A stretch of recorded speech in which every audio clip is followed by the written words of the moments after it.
오늘 하나님의 말씀은 출애굽기 23장에 있는 말씀 같이 보시겠습니다. 출애굽기 23장 14절부터 19절까지 말씀을 같이 보시겠습니다. 우리 한 목소리로 출애굽기 23장 14절부터 19절까지 말씀을 같이 읽겠습니다. 너는 한 해에 3번 나를 위하여 명절을 지킬지니라. 너는 무교절을 지키라. 내가 내게 명령한 대로 너는 아비볼에 정한 때 이래 동안 누룩 없는 빵을 먹을지니 이는 그달에 내가 이집트에서 나왔기 때문이니라. 아무도 빈손으로 내 앞에 나오지 말지니라. 내가 밭에 뿌린 바 내 수고의 첫 열매 수확절을 지키라. 내가 밭에서부터 수고하여 얻은 것을 거두어 드린 때 곧 한 해의 끝에 있는 수장절을 지키라. 내 모든 남자는 한 해에 3번 주 하나님 앞에 나올지니라. 너는 내 희생물에 피를 누룩 있는 빵과 함께 드리지 말며 내 희생물의 기름을 아침까지 남겨두지 말지니라. 너는 내 땅의 첫 열매의 처음 것을 주 내 하나님의 집에 가져갈지니라. 너는 염소 새끼를 그것의 어미의 저주로 삼지 말지니라. 아멘. 예, 자리에 앉으시겠습니다. 잠시 기도하겠습니다. 살아계신 하나님 아버지, 영원히 멸망할 죄인이었던 저희들을 은혜로 구원해 주시고 하나님의 자녀로 삼아 주시며 어려울 때마다 저희들을 지키고 보호하시고 우리의 필요들을 채워주셔서 오늘까지 주님 안에서 믿음 안에서 살 수 있도록 저희들을 여기까지 인도해 주신 하나님의 은혜를 감사합니다. 전 세계가 코로나로 혼란스럽고 또 우리나라에서도 갑자기 환자들이 늘어나 어려움 가운데 있는데 하나님께서 이 나라를 불쌍히 여기시고 더 확산되지 않게 하시며 특별히 저희들의 건강을 지켜주셔서 하나님을 섬기는 일에 방해가 되지 않도록 도와주시기를 원합니다. 우리 성도들 가운데 몸이 불편하신 분들 속히 회복시켜 주시고 또 낫게 하셔서 하나님을 섬기는 일이 불편하지 않도록 도와주시며 또 사업하시는 분들 일하는 직장을 하나님께서 잘 되게 하셔서 이 어려움의 때에도 주님의 공급하심을 받아 부족함이 없게 하시며 그로 말미암아 하나님 앞에 영광을 돌릴 수 있게 도와주시기를 원합니다. 멀리 떨어져 있는 식구들 어떤 형편에 있는지 저희들은 잘 알 수 없지만 하나님께서 아시오니 일마다 때마다 간섭하시고 도우시며 무엇보다 믿음 안에서 굳게 서서 하나님을 섬기는 믿음의 삶을 살 수 있도록 도와주시기를 원합니다. 이 시간 주의 말씀을 함께 나눌 때 주의 성령님께서 우리 가운데 친히 말씀하시고 말씀의 교훈을 따라 우리가 구체적으로 하나님 앞에 순종하는 삶을 살게 저희들을 가르쳐 주시옵소서. 부족한 종을 붙들어 주시고 주님 뜻대로 써주시기 원하며 예수님의 이름으로 기도했습니다. 아멘. 오늘 읽은 말씀은 특별히 하나님께서 이스라엘 백성들에게 명절을 지키라 라고 말씀하시는데 14절을 보면 너는 한 해에 3번 나를 위하여 명절을 지킬지니라. 이스라엘 백성들에게 명절이 수에 따라 좀 다르겠지만 7개 내지 9개 정도의 명절이 있습니다. 근데 그 명절들 중에 특별히 하나님께서 그 중에 3번은 반드시 예루살렘 성전에 와서 모든 남자들이 함께 모여서 내 앞에 얼굴을 보이고 명절을 지키라 이렇게 말씀하십니다. 그러니까 한 해에 3번은 남자들은 전부 다 예루살렘 성전에 가서 거기 모여서 하나님 앞에 명절을 지키라 이렇게 말씀하십니다. 그 3가지 명절은 첫 번째는 15절에 무교절을 지키라 이렇게 되어 있는데요. 무교절은 야곱의 때 이집트에 내려갔다가 요셉이 죽은 후에 노예 생활을 하던 이스라엘 백성들이 하나님의 도우심으로 해방을 맞는데 그 해방을 맞는 그날이 바로 유월절입니다. 근데 유월절 그 다음 날부터 일주일 동안 지키는 명절인데요. 이때는 누룩이 들어가지 않은, 그러니까 아주 딱딱한 그런 빵을 만들어서 먹기 때문에 무교절이다, 그렇게 이름을 붙였습니다.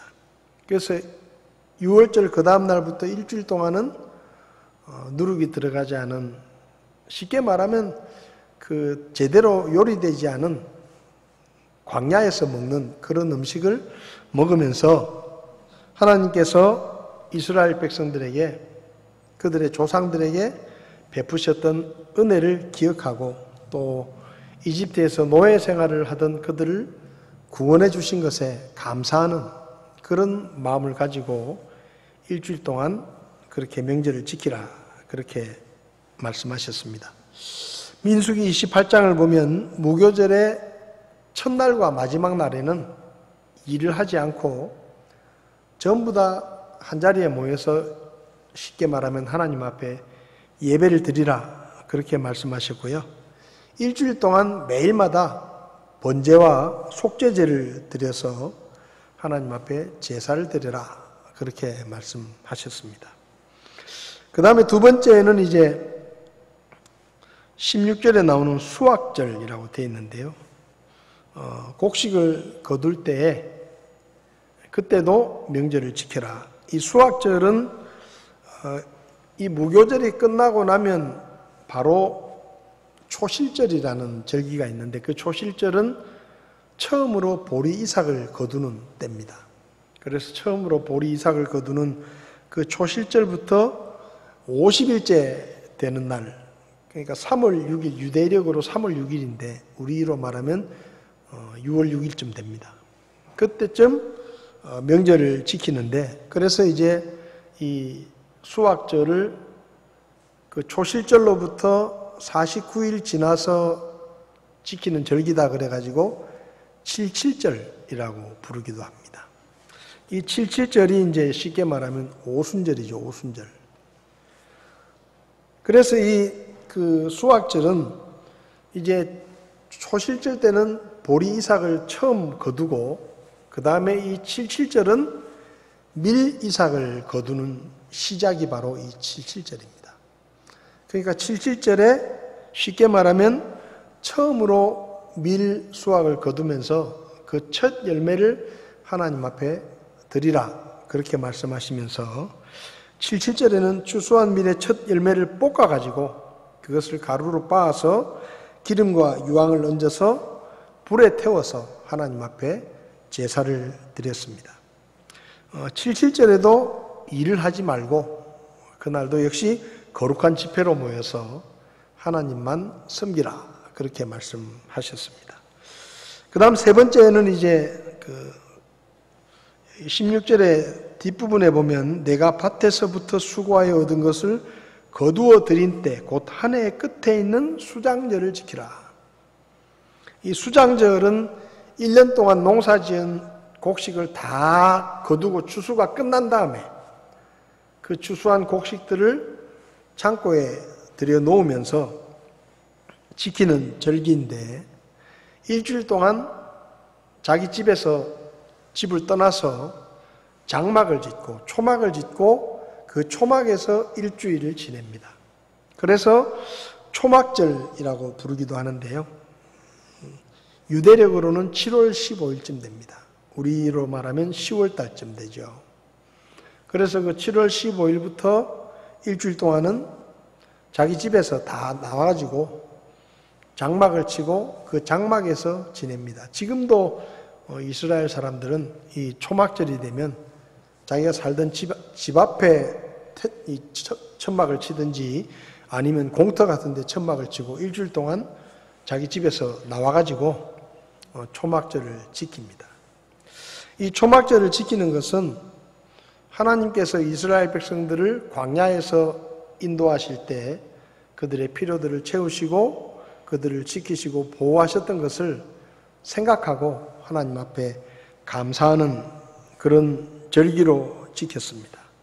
그래서 1년에 이 세 번은 반드시 유대인 남자들은 예루살렘 성전에 와서 명절을 지키도록 그렇게 하나님께서 명령을 하셨죠.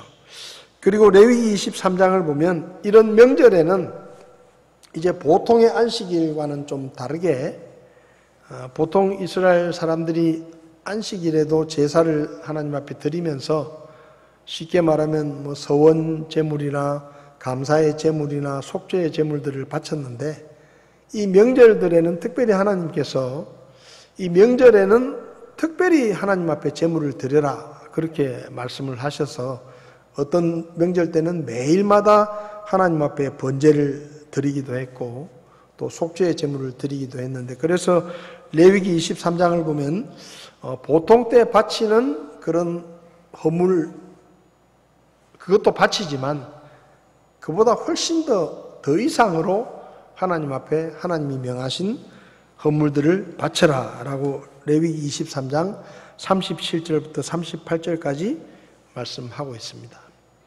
또 신명기 16장을 보면 하나님께서 이렇게 그 이스라엘 백성들이 절기를 지키러 나올 때에 이제 예루살렘 성전에 모여서 절기를 지키게 되는데 이때 우리 성경에도 보면 빈손으로 나오지 마라. 아무도 빈손으로 오지 마라. 이렇게 말씀하시면서 각자 하나님께서 주신 복에 따라 자기가 할 수 있는 만큼 하나님께 드릴 예물을, 헌물을 준비해서 오라고 신명기 16장 16절부터 보면 말씀하십니다. 내 모든 남자는 한 해에 3번 곧 무교절과 77절과 장막절에 주내 하나님께서 택하실 곳에서 그분 앞에 보이되 이 보인다는 말은 구약시대 때는 하나님의 성전에 계셨기 때문에 하나님의 성전에 와서 얼굴을 보여드리는 겁니다. 하나님 앞에 얼굴을 보여라. 그분 앞에 보이되 주 앞에 빈손으로 보이지 말고 각 사람이 주내 하나님께서 내게 주신 복에 따라 자기가 할 수 있는 대로 드릴지니라 라고 말씀하십니다. 그러니까 1년에 3번은 모든 남자들은 예루살렘 성전에 모여야 돼요. 모여서 하나님 앞에 하나님이 말씀하신 대로 예물을 드리고 하나님 앞에 예배를 드리고 그렇게 하라고 명령하신 것이 오늘 본문의 말씀입니다. 그러면 하나님께서 왜 이렇게 1년에 3번은 반드시 모든 남자들이 예루살렘 성전에 모여서 명절을 지키면서 나한테 얼굴을 보여라 그렇게 말씀하셨느냐 이 말씀이 주는 교훈을 좀 살펴보면요. 첫 번째는 우리가 말씀에 순종할 때 하나님께서 우리를 지키시고 보호해 주신다는 것을 가르쳐 주시기 위해서 이 명절을 지키라고 말씀하십니다. 이스라엘에 있는 모든 남자들이 1년에 3번은 반드시 예루살렘 성전에 모여서 명절을 지키고 하나님 앞에 예배를 드리라고 말씀하십니다. 솔직히 이스라엘의 모든 남자들이 명절을 지키기 위해서 예루살렘에 모인다고 하는 것은 굉장히 위험한 일이었습니다. 왜냐하면 이건 1년에 3번 모든 남자들이 예루살렘에 모여서 명절을 지킨다는 것은 이스라엘 백성들 뿐만 아니라 이스라엘 주변에 있는 적들의 나라들에서도 다 하는 거였습니다. 1년에 3번 모든 남자들이 예루살렘에 모이는 거예요. 그러면 그 말은 그 남자들이 명절을 지키러 가 있는 동안에는 이스라엘 모든 동네들에 남자가 없다는 겁니다. 여자들만 남는다는 거예요. 그러면 예를 들어서 국경지역에 있는 마을에 적들이 호시탐탐 기회를 노리고 있다가 남자들이 명절을 지키러 예루살렘에 가고 나면 쳐들어오면 어떻게 합니까? 여자들밖에 없는데. 그러니까 이게 굉장히 위험한 일이에요. 더군다나 명절을 지키기 위해서는 예루살렘까지 와야 되는데 이스라엘 땅의 최북단에 있는 도시가 단이라는 도시인데요. 그 단에서 예루살렘까지는 230km 정도 떨어져 있습니다. 그러니까 230km를 여행을 해가지고 예루살렘에 가야 돼요. 그럼 성경에 하룻길이라고 표현이 되어 있는데 하룻길이 30km 정도 됩니다. 그러니까 제일 북쪽에 있는 단이라는 국경도시에서 예루살렘까지 오려고 하면 적어도 8일, 9일은 걸리는 거예요. 오는 데만. 가는데 또 8일, 9일 걸리잖아요. 그리고 예루살렘에서 명절을 지키는데 보통 일주일이 명절이에요. 그러면 그 전날 도착해가지고 하룻밤 자고 명절 끝나고 하룻밤 자고 그러면은 멀리서 온 사람들은 한 20일을 동네를 완전히 비워놓고 여자들만 남겨놓고 와야 되는 겁니다. 그래야 명절을 지킬 수 있는 거예요. 그 다음에 저 남쪽에 있는 부엘세바라는 곳에서 예루살렘까지는 그 절반 정도 되는 120km 정도 됐는데 이 120km도 4일 내지 5일을 걸려서 가야 됩니다. 그러니까 예루살렘으로 가는데 평균 5일 정도 걸린다고 하면 가는데 5일, 오는데 5일, 열흘이죠. 명절을 지키는데 보통 일주일. 그러면 앞에 하루, 뒤에 하루 뭐 이렇게 하다 보면 적어도 보름 이상을 이스라엘의 모든 도시들의 남자가 하나도 없는 거예요. 전부 여자들만 남는 겁니다. 그러면 그때 만약에 적이 쳐들어오면 어떻게 되겠습니까? 요즘처럼 뭐 휴대폰이 있어가지고 여보 큰일 났어 빨리 와. 뭐 연락할 수도 있는 것도 아니고 무슨 또 뭐 요즘처럼 교통이 발달해가지고 뭐 몇십 분 달려오면 쫓아갈 수 있는 것도 아니고 그 소식을 전하는 것도 어렵지만 듣더라도 한 일주일 걸려서 가야 되는데 가면은 이미 상황 끝나고 그 마을이 쑥밭이 돼 있을 거예요. 그러니까 이 모든 남자들이 예루살렘에 모인다는 것은 어떻게 보면 목숨을 걸고 해야 되는 일이었습니다.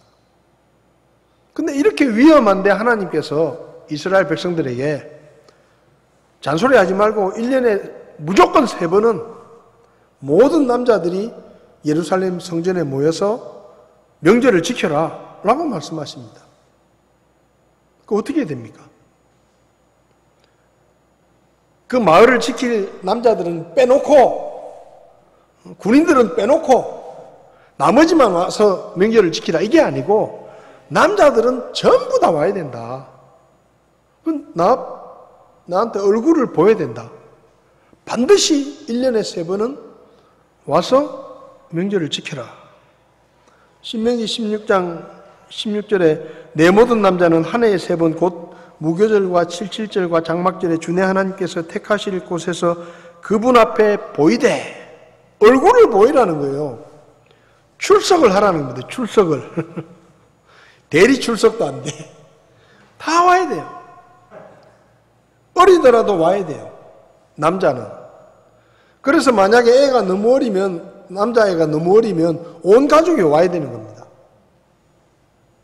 어른들은 그냥 혼자 오면 되지만 예를 들면 뭐 어린애가 남자다. 그러면 그 아이를 예루살렘에 데리고 와야 되는데 그러면 온 식구가 여행을 해야 되는 거예요.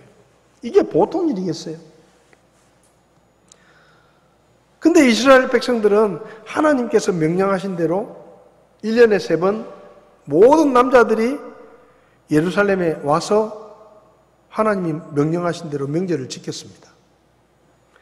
유대 역사가인 요세푸스의 기록을 보면 세티우스라고 하는 로마 관리가 이제 유대인들이 명절을 지키니까 그 명절을 지키는 것에 대해서 황제에게 보고를 하기 위해서 대제사장에게 이렇게 질문을 하는데 무슨 질문을 하는가 하면 당신들이 명절 때 명절을 지키는데 6월절에 그 희생양으로 하나님 앞에 드리는 그 양이 얼마나 되냐, 몇 마리나 되냐 이렇게 이제 황제에게 보고를 하기 위해서 유대인들의 동태를 보고하기 위해서 이제 대제사장에게 이렇게 묻는 내용이 요세푸스라고 하는 유대 고대 역사가의 책에 나옵니다. 근데 그때 대제사장이 그 대답을 하기를 25만 6,500마리. 그러니까 유월절에 죽여서 하나님 앞에 바치는 희생 제물이 25만 6,500마리라는 거예요. 근데 이 유월절 어린 양은 하나님께 죽여서 드리지만 이 유월절 어린 양은 다 사람들이 먹는 겁니다. 다 나눠 먹는 거예요. 그럼 양 한 마리에 예를 들어서 10명이 나눠서 먹는다고 하면 250만 명 이상의 남자들이 모였다는 얘기예요. 희생 제물이 25만 6,500마리니까 양 한 마리에 10명 정도 붙어가지고 그 유월절 양을 먹는다고 하면, 그러니까 이 말은 유대에 있는 모든 남자들이 다 예루살렘에 모였다 이 말입니다. 명절을 지키기 위해서. 그렇다면 이스라엘 남자들이 어떻게 1년에 3번을, 그것도 모일 때마다 거의 한 보름 이상을 온 동네를 다 비워놓고 자기 땅과 자기 가족들과 집을 다 비워놓고 여자들만 남겨두고 예루살렘 성전에 와서 명절을 지키고 그렇게 집으로 돌아갈 수 있었느냐 하는 겁니다. 무슨 배짱으로 그렇게 했냐? 그렇잖아요. 이게 뭐 하루 이틀 하는 것도 아니고 해마다 하는 거니까 언제가 명절인지 적들도 다 알고 마음만 먹으면 언제든지 쳐들어올 수 있는데, 그러면 가족들이고 뭐고 다 죽을지도 모르고 땅을 뺏길지도 모르는데 어떻게 1년에 3번 모든 남자들이 예루살렘 성전에 모여가지고 이렇게 성대하게 명절을 지키고 다시 자기 집으로 돌아갈 수 있었느냐 이 말입니다. 출애굽기 34장을 보면 그 이유를 알 수가 있습니다. 출애굽기 34장 23절부터 보면 너희의 모든 남자 자손은 한 해에 3번 주 하나님 곧 이스라엘의 하나님 앞에 나타날지니라. 얼굴을 보이라 이 말이에요.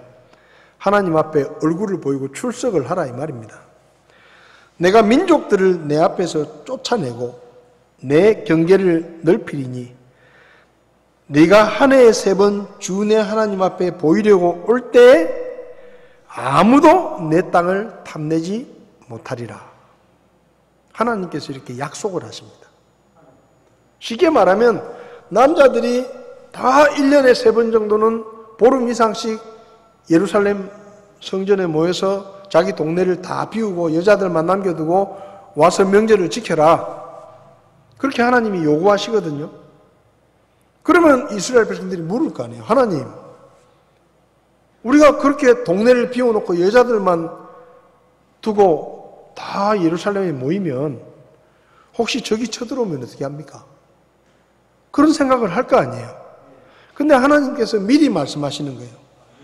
너희들이 한 해에 3번 주 내 하나님 앞에 보이려고 모이면 그동안에는 하나님이 다 지켜주신다.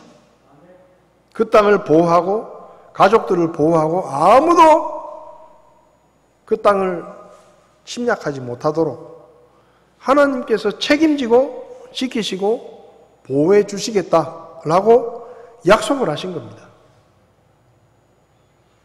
그러니까 쉽게 말하면 이스라엘 백성들이 1년에 3차례 한 보름 이상을 동네를 비우고 예루살렘 성전에 모여서 하나님의 말씀에 순종하고 명절을 지킬 수 있었던 이유는 이 말씀 때문이에요. 이 말씀을 믿었기 때문입니다. 하나님이 이렇게 말씀하셔도 믿지 못하면 못 오는 거예요. 야, 우리가 동네를 비우고 어떻게 가겠냐. 한 10분의 1 정도 남아가지고 보초를 서고 동네를 지키고 나머지만 갔다 오자. 그럴 수도 있는 거예요. 불안하니까. 근데 그렇게 하지 않고 그냥 하나님 말씀대로 명절 때가 되면 한 열흘 전부터 멀리서 보따리를 싸고 출발을 해가지고 그 동네 여자들만 남겨두고 남자들이 전부 예루살렘에 모이는 겁니다. 어떻게 그렇게 할 수 있어요? 하나님의 말씀을 믿었다는 겁니다. 우리가 하나님의 말씀에 순종해서 명절을 지키러 떠나도 하나님께서 약속하신 대로 우리 마을을 지켜주시고 우리 가족들을 보호해 주시고 하나님께서 직접 지켜주실 것이라는 그런 확신을 가지고 모이는 겁니다. 이게 중요한 거예요. 처음에는 불안했을 겁니다. 하나님이 그렇게 약속을 하셨지만 혹시 진짜 우리 마을에 뭔 일이라도 생기면 어떡하냐. 그래서 약간은 불안한 마음으로 갔을지도 몰라요. 근데 여보 다녀올게 하고 떠나가지고 명절을 다 마치고 집으로 돌아갔어요. 근데 아무 일 없는 거예요. 그 다음 두 번째 명절을 지키러 갈 때도 약간의 불안함이 있었을 거예요. 우리가 이렇게 다 비워놓고 가도 되나? 남자들이 아무도 없어도 되나? 근데 그 불안한 마음으로 또 왔는데 또 명절을 지키고 한 보름 이상을 비웠다가 집에 갔는데 아무 일 없는 거예요. 그게 믿음입니다. 하나님께서 지켜주시겠다고 약속하셨다면 우리는 하나님의 말씀에 순종해야 된다. 우리가 하나님의 말씀에 순종하면 나머지는 하나님께서 책임지신다. 그게 그들의 믿음이에요. 그래서 그렇게 할 수 있는 겁니다. 여러분, 우리가 하나님의 말씀에 순종하면 하나님께서 우리를 책임지십니다. 하나님께서 우리를 지키시고 우리를 보호하시고 우리의 필요들을 채워주십니다. 사무엘상 2장 30절을 보면 나를 존중히 여기는 자들을 내가 존중히 여기고 나를 멸시하는 자들을 소홀히 할 것이다. 그렇게 말씀하셨습니다. 하나님을 존중하는 사람들을 하나님이 존중하시겠다. 다시 말하면 하나님의 말씀에 순종하는 사람들을 하나님께서 존중하시겠다는 겁니다. 귀하게 보시겠다는 거예요. 구약시대 이스라엘 백성들에게 1년에 3차례 예루살렘에 가서 명절을 지키며 하나님께 얼굴을 보여드리는 것이 하나님을 존중한다는 표현이었다고 하면 오늘 이 시대에 그리스도인인 우리가 하나님을 존중하는가를 표현하는 방법 중에 가장 기본적인 것이 예배입니다. 예배가 뭡니까? 하나님의 교회에 나와서 하나님께 얼굴을 보여드리는 거예요. 그러니까 우리가 하나님을 존중하고 있습니다. 하나님을 귀하게 여기고 있습니다. 하나님을 내 인생의 최우선순위로 여기고 있습니다. 우리가 하나님을 믿습니다. 우리의 삶을 하나님께 맡깁니다. 라고 하는 그 믿음의 증거가 뭔가 하면 구약시대 때는 동네를 비워놓고 예루살렘 성전에 모여서 명절을 지키는 게 그 증거였다 이 말입니다. 그래서 이스라엘의 남자들이 하나님을 존중하니까 하나님이 그들을 존중하시고 그 동네와 그 가족들과 모든 땅들을 지켜주신 거예요. 솔직히 예전에는 주일이나 수요일 저녁 예배나 예배드리러 모이는 숫자가 별 차이가 나지 않았습니다. 옛날에는 그랬어요. 주일 예배 100명 모이면 수요일 날도 8, 90명 모였어요. 근데 요즘은 그렇지 않습니다. 주일날 100명 모이면 수요일 날은 20명, 30명 모입니다. 대부분의 교회들이 비슷해요.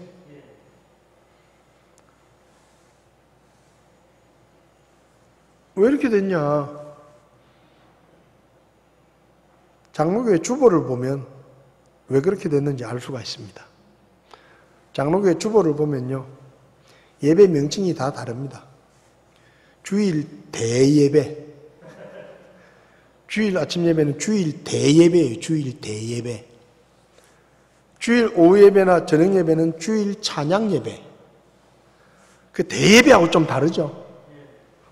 수요일 날은 수요 기도 예배. 여러분, 이름부터 벌써 느낌이 다른 거예요. 주일 대예배. 대예배는 다 와야 돼. 너무 중요하니까. 근데 주일 오후나 저녁에 찬양 예배는 찬양하고 싶은 사람들만 모이면 돼. 수요일 날 기도 예배는 기도하고 싶은 사람들만 모이면 돼. 여러분, 예배가, 대예배가 어디 있어요? 네? 주일 대예배, 주일 중예배, 수요 소예배입니까? 네? 그런 거예요? 아닙니다. 근데 언제부터인지 모르게 수요일날 저녁에는 안 가도 되는, 예배 빠져도 괜찮은, 좀 열심히 다니는 사람들만 모이는 예배가 돼버렸어요. 이게 문제입니다. 하나님 앞에 얼굴을 보이라 그랬어요.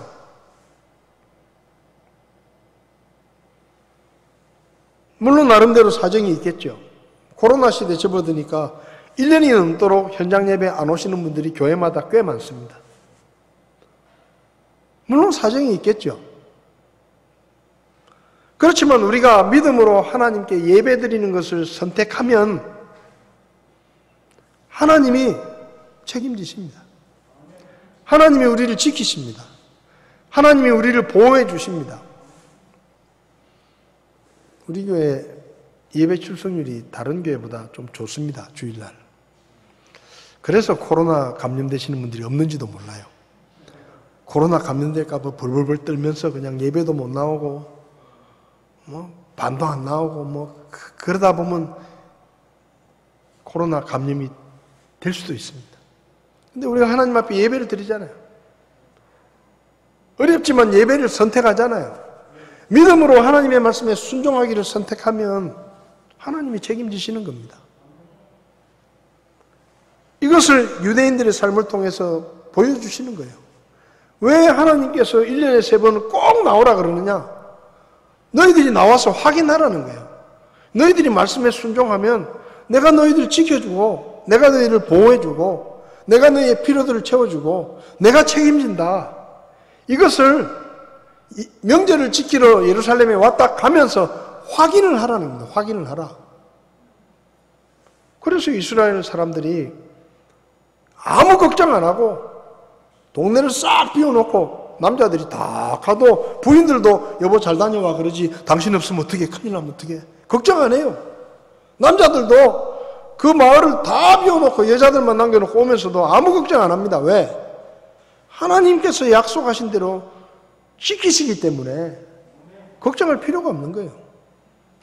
그래서 우리가 말씀에 순종하면 하나님이 지켜주신다는 것을 가르쳐 주시기 위해서 하나님께서 1년에 3번은 무조건 예루살렘에 모여라.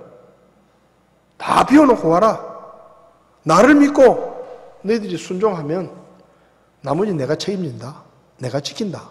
하고 하나님이 그 교훈을 가르치시기 위해서 어떻게 보면 생떼처럼 보이지만 모든 남자들이 다 와야 된다.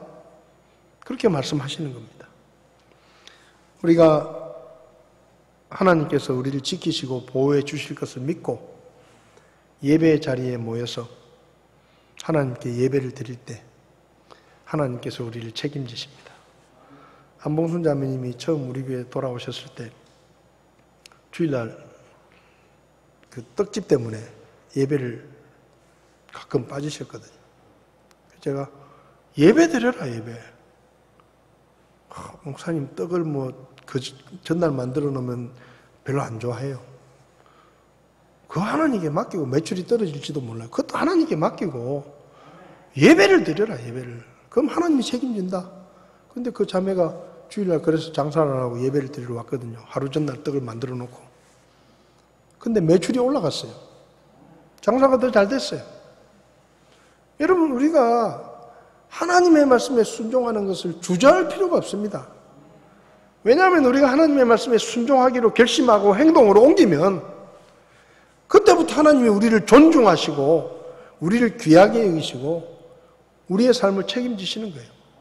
그걸 가르치시기 위해서 하나님이 1년에 3번은 무조건 남자들은 다 모여라 라고 말씀하신 겁니다. 두 번째는 하나님께 감사를 표현하게 하기 위해서 명절을 지키라고 하신 겁니다. 이게 하나님께서 말씀하시죠. 15절에 아무도 빈손으로 내 앞에 나오지 마라. 이 세 번의 절기는 전부 뭐하고 관계 있는가 하면 곡식을 추수하는 일과 관계가 있습니다.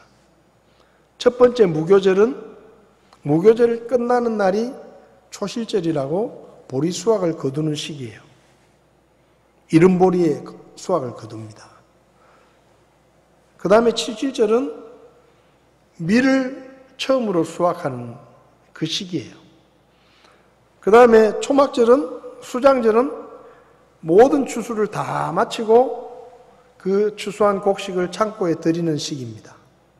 그럼 하나님께서 유대인들에게 명절이 많이 있는데 그 중에 세 번을 하나님 앞에 나오라고 했는데 그 세 번이 전부 곡식을 거두는 일과 관계가 있는 때예요. 그러면서 하나님께서 빈손으로 나오지 마라 라고 말씀하십니다.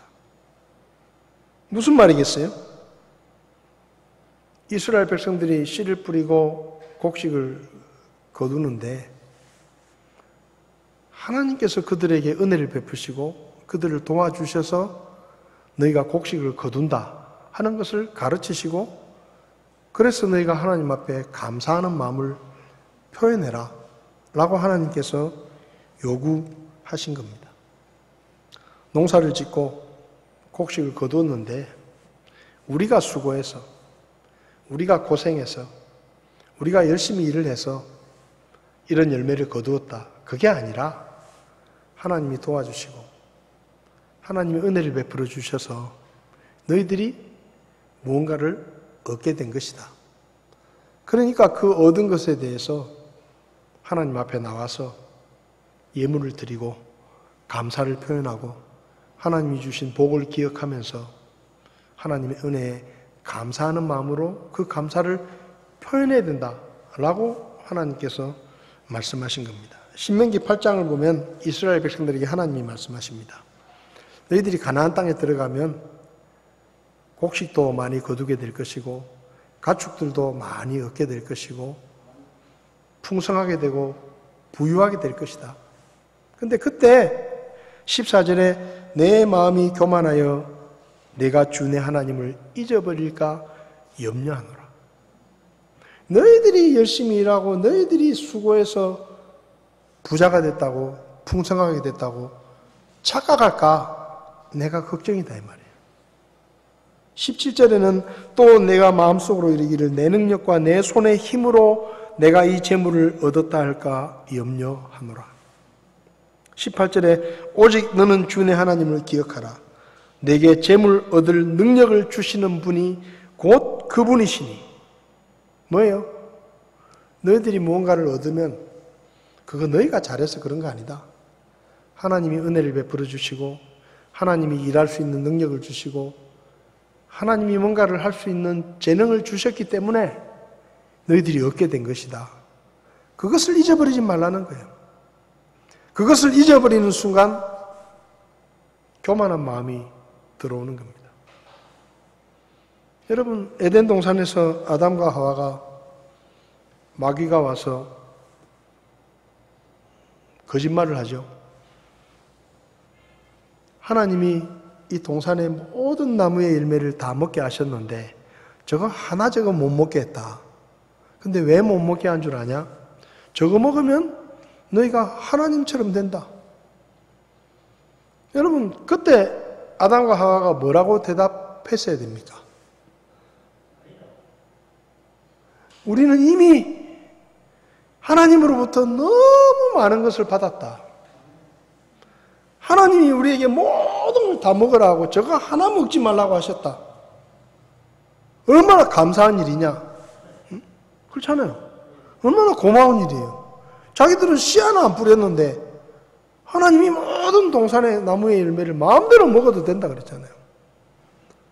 근데 그 한 개가 욕심이 나가지고 그게 뭐예요? 하나님과 같이 되겠다는 교만입니다. 여러분,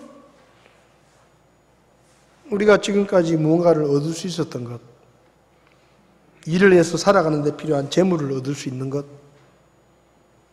헐벗지 않고 살아온 것, 이 모든 것은 우리가 잘나고 우리가 열심히 일을 하고 그렇게 했기 때문에 이렇게 사는 게 아닙니다. 하나님의 은혜 때문입니다. 죄인으로 태어나 죄인으로 살다가 죽은 후에 심판을 받고 지옥에 가서 영원히 고통을 당해야 될 우리들이었는데, 그런 우리가 어떻게 모든 죄를 용서받고 하나님의 아들, 딸이 되고 하나님의 나라를, 천국을 상속받고 그곳에서 영원히 살 수 있는 자격을 얻었습니까? 하나님의 은혜입니다. 전적으로 하나님의 은혜예요. 누가복음 17장을 보면 예수님께서 예루살렘으로 가시다가 한 마을에 들어가시는데 그 성 밖에 나병 환자 10명이 예수님을 보고 소리를 지릅니다. 예수 선생님이여, 우리를 좀 불쌍히 여겨 주십시오. 예수님이 딱 보니까 나병 환자들이에요. 그래서 예수님께서 그들에게 제사장에게 가서 너희 몸을 보여라.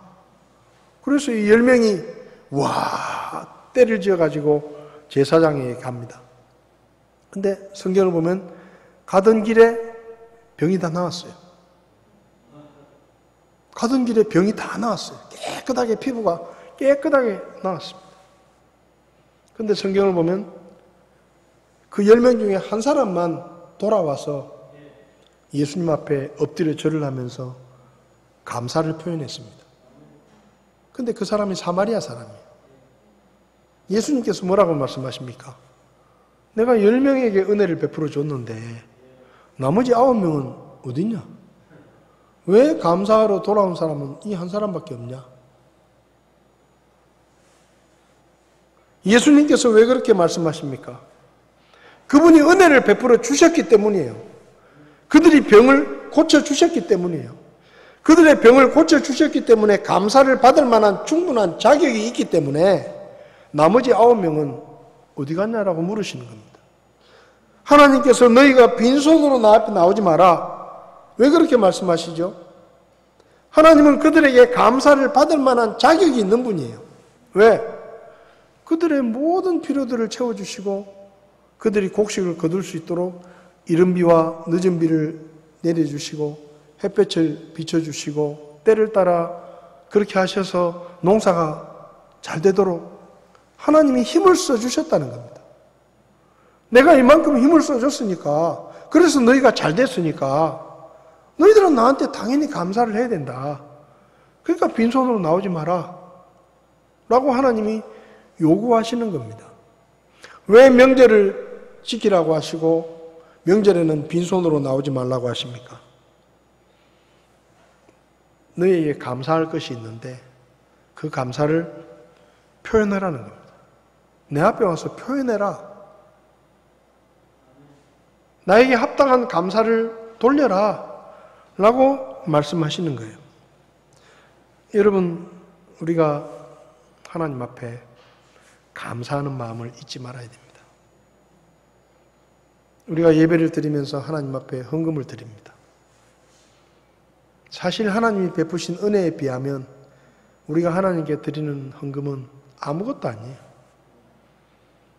여러분, 얼마나 감사해요. 11조를 드리라 하셨잖아요. 얼마나 하나님이 좋은 분입니까? 10개 중에 하나님이 10개를 주셨는데 10개 중에 9은 너희들 마음대로 쓰고 1개만 나한테 바치라는 거예요. 에덴 동산에서 모든 나무의 열매는 다 마음대로 먹고 하나만 먹지 말라는 거예요. 그게 왜 불만이에요? 그거는요, 너무 감사한 거예요. 아무것도 먹지 말고 저거 하나만 먹어라. 그래서 맨날 배만 먹다가 얼마나 질리겠어요. 근데 사과도 먹고 감도 먹고 다 먹어라. 마음대로. 요즘 11조를 하나님께 꼭 바쳐야 되느냐. 11조는 율법이기 때문에 하나님께 안 바쳐도 된다. 그렇게 가르치는 분들이 많습니다. 어떤 면에서 틀린 말은 아니에요. 근데요, 그 말을 옳은 말이라고 받아들이면 사실 우리는 10의 2조, 3조를 하나님 앞에 드려야 돼요. 왜? 더 드려야 돼, 더. 얼마나 다행스러운 거예요, 하나님이 11조만 하라는 게. 10개 중에 하나만 하나님의 것이라고 내놓으라는 게 그게 얼마나 감사한 거예요. 아니, 주인이 하나님인데 5개 바치라 그러면 우리가 아무 말 못해요. 근데 하나님이 우리에게 말씀하시는 거예요. 너희가 감사를 잊어버리지 않을 만큼 나에게 바치라 라고 말씀하시는 겁니다. 내가 주인이라는 것을 잊어버리지 않을 만큼 너희가 나한테 바쳐라. 빈손으로 오지 마라. 왜? 너희가 얻은 것 다 내가 베푼 은혜 때문이다. 이스라엘 백성들은 명절을 지키면서 하나님이 우리가 말씀에 순종할 때 우리를 진짜 지켜주시는구나. 그것을 배웠을 것입니다. 그리고 하나님 앞에 나가면서 우리가 거둔 곡식, 열매들 다 하나님의 은혜 때문이구나. 그래서 우리가 하나님 앞에 감사해야 되는구나 하는 것들을 배웠을 것입니다. 오늘 이 시대를 살아가는 우리들도 말씀에 순종할 때 하나님이 지키시고 보호하시고 필요를 채워주신다는 것 믿으시기 바랍니다. 그리고 말씀에 순종하십시오. 그리고 하나님이 베푸신 은혜를 잊어버리지 말고 내가 잘나서 잘 먹고 잘 사는 게 아니라 하나님의 은혜임을 기억하고 주님 앞에 드림으로 우리의 감사를 표현하는 우리 모두가 되었으면 좋겠습니다. 기도하시겠습니다.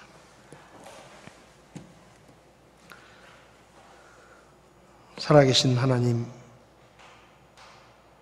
앞에 1년에 3번 얼굴을 보이고 명절을 지키라고 말씀하시면서 너희들이 마을을 비운 그동안에 내가 너희 가족과 너희의 모든 소유들을 지키고 보호하시겠다고 약속하시고 신실하게 그 약속을 지키셨던 하나님을 기억합니다. 그리고 빈손으로 나오지 말고 하나님 앞에 감사를 표현하라고 요구하시는 하나님의 음성을 오늘 저희가 들었습니다.